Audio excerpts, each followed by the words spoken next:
menjadi 3 bagian. Manusia itu kalau bisa dibagi, ya, itu dibagi menjadi 3 bagian. Sulusun lillah wa sulusun linafsi wa sulusun lidudi. Wahai anakku, sesungguhnya manusia itu dibagi menjadi 3. Yang pertama, sepertiga itu milik Allah.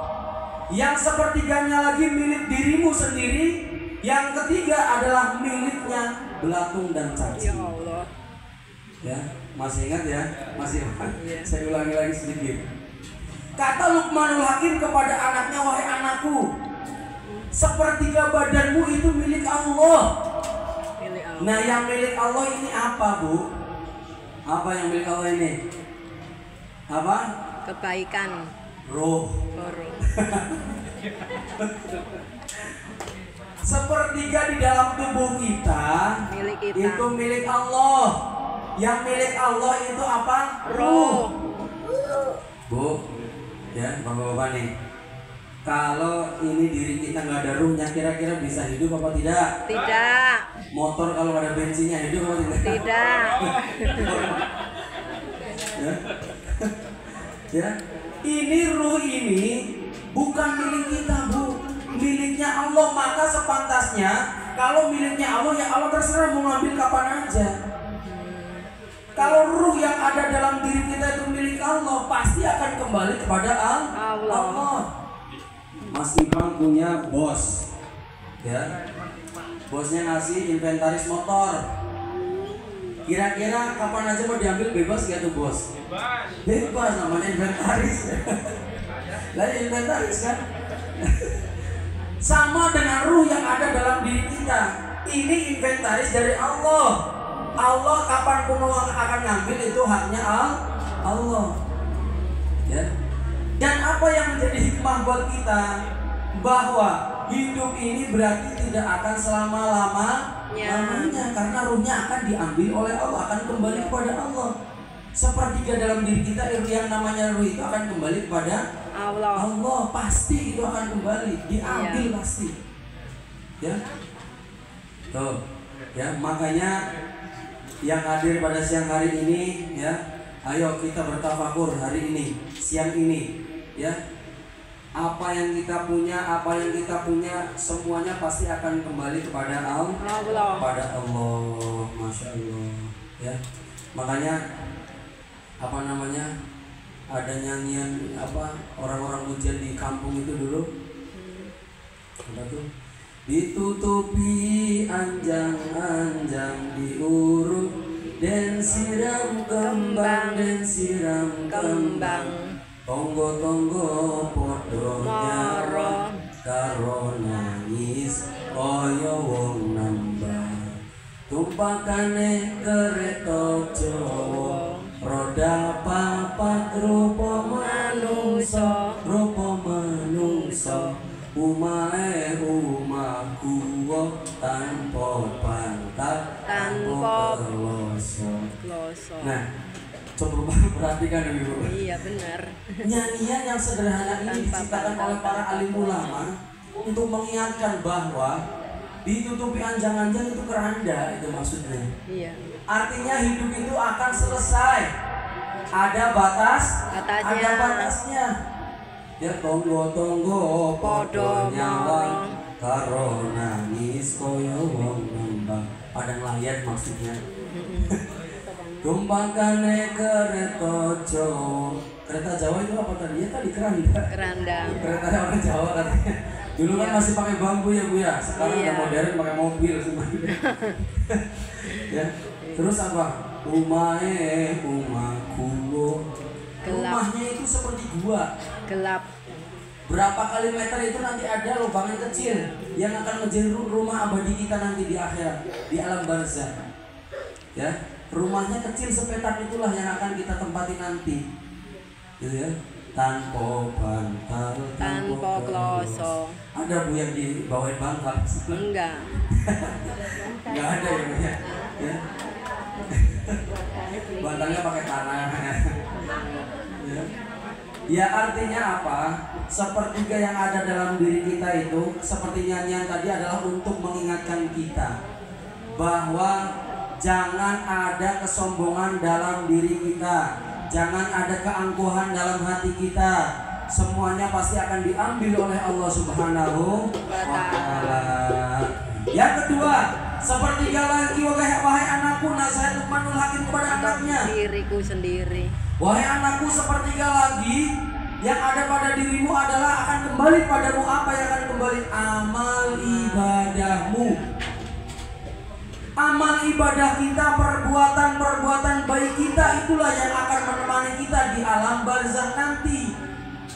Amal kebaikan apapun, sekecil apapun, itu akan menjadi bekal. Makanya kalau sekarang, dari sekarang kita nggak banyak-banyak membawa bekal, di sana nanti seakan-akan orang makanya di dalam kitab Nasuhul Ibad diterangkan bahwa orang yang meninggal itu nanti di alam barzakh atau di akhirat itu seperti orang yang kalau nggak bawa amal nih, seperti orang yang tenggelam. Kira-kira orang tenggelam susah nggak Bu? Susah. Tapi kalau kita membawa amal banyak, ya, ini yang dinamakan fatazawwadu fa inna khairaz zadi taqwa. Berbekalah, ya, berbekalah karena bekal terbaik adalah ketakwaan. Nih Bu, ibu-ibu mau pergi ke Jogja misalkan, kira-kira ada persiapan bekal atau tidak? Ada. Enggak, Ustaz, saya ngapain bawa bekal ATM ya?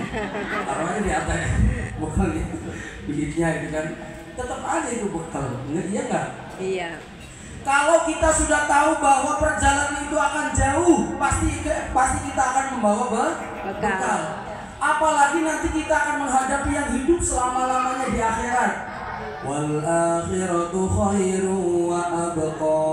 Kehidupan akhirat itu kekal selama-lamanya, tidak ada batasnya. Ya. Makanya di dalam kitab Hikam itu dijelaskan, Bu, Pak, kalau orang yang buta mata hatinya, tandanya orang yang buta mata hatinya, dia dalam kehidupannya mengejar sesuatu yang sudah menjadi ketetapan Allah, dia kejar mati-matian. Tetapi sesuatu yang memang harus dia kejar untuk di akhirat dia tinggalkan. Kitab Hikam itu memberikan nasihat seperti itu, Bu. Ibnu Athaillah As-Sakandari itu pengarang kitabnya. Kita sudah tahu bahwa yang namanya rizki, jodoh, mati itu udah pasti dari Allah. Kalau memang kita ditakdirkan menjadi orang kaya, kalau kita memang ditakdirkan oleh Allah menjadi orang biasa, ya sudah. Mau dikejar sampai mati pun ya kita akan seperti itu, karena memang Allah ngasihnya seperti itu. Berusaha. Bukan berarti kita nggak boleh usaha, boleh. Iya. Tapi yang namanya orang buta mata hatinya, dia mengejar itu terus tanpa dia memperdulikan bekal untuk akhirat.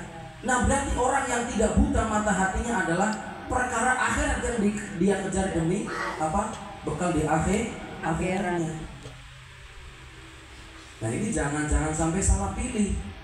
Yang harus kita utamakan akhirat, dunia itu nanti akan mengejar atau mendampingi. Boleh kita mengejar dunia, tapi dunia itu dijadikan wasilah untuk nanti kita di akhirat gitu. Ya? Makanya amal perbuatan baik kita inilah yang akan menjadi hak kita nanti di akhirat nanti, yang akan kembali kepada kita. Ibu-ibu suka nyakitin tetangga, ya nanti akan ada balasannya di sana. Ada orang yang pernah nyuri barangnya tetangga misalkan, nanti akan ditanggung jawab di sana. Ada orang yang menzalimi orang, nanti akan menjadi balasan yang di akhirat nanti. Semuanya akan menjadi haknya dia, karena amal ibadah itu akan kembali kepada dirinya, yang baik maupun yang tidak baik. Ya, may ya'mal misqala dzarratin syarran yara, wa may ya'mal misqala dzarratin syarran yara. Semuanya yang baik yang buruk nanti akan ada balasannya. Tuh, itu yang sepertiga. Ya, yang sepertiga terakhir. Wasulusul lidudi, wahai anakku, kata Luqmanul Hakim kepada anaknya, sepertiga yang terakhir pada dirimu itu akan menjadi miliknya belatung dan cacing. Benar apa benar? Benar. Kalau udah meninggal. Makanya kemarin saya ngasih nasihat, kita boleh merawat diri semahal mungkin, boleh, monggo, habis ratusan juta silakan, ya. Tapi ingat, tubuh kita ini akan menjadi haknya belatung dan cacing. Silahkan mau memberikan perhiasan yang mewah seperti apapun pada diri ini, silahkan. Tapi ingatlah, itu semua akan menjadi, badan kita akan menjadi miliknya cacing dan belatung. Tuh. Makanya tidak ada yang bisa kita sombongkan. Hidup ini kalau kata orang Jawa sawang sinawang gitu. Ya, jadi jangan jangan sampai kayaknya ini orang itu enak gitu kan, kayaknya orang ini enak gitu, nggak usah ya. Kita mendingan fokus pada diri ini sendiri, kita ibadah pada Allah Subhanahu wa Ta'ala. Baik, itu kemarin yang saya sampaikan ke ngaji di majelis taklim dari sini ya dengan bapak-bapak. Saya lanjutkan pembahasan selanjutnya sedikit ya Bu ya. Masih